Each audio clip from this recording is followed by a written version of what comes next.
আজকে মার জন্মদিন, তাই বাড়িতে বেশ ভালো মন্দ রান্না হয়েছে।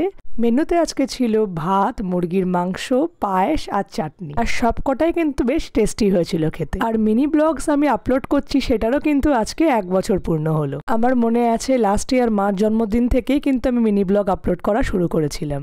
এইবার বিকেল বেলাতে আমি মিষ্টি মুখে এসেছিলাম, আমার বাড়িতে মাসিরা আসবে, তাই জন্য একটু সিঙ্গারা আনতে এসেছিলাম। এই বছর আমি জানতাম যে 2 মাসি মিলে কিছু তো একটা প্ল্যান করছে, তাই জন্য আমি বার্থডে কেক আনিনি, কারণ মিষ্টিটাকে তো অ্যাভয়েডই করছিলাম। আর দেখো তোমরা কত কি 2 মাসি মিলে এনেছে।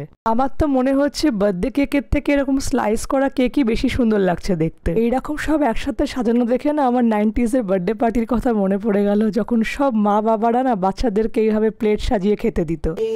Happy birthday, happy birthday to Champa, happy birthday to you, happy birthday to you, happy birthday to you. মার জন্মদিনটা এই বছর এইভাবেই কাটলো। আর অসংখ্য ধন্যবাদ অনিমাসি আর শিলামাসিকে আমাদের বাড়িতে এসে এত সুন্দর করে সেলিব্রেট করার জন্য।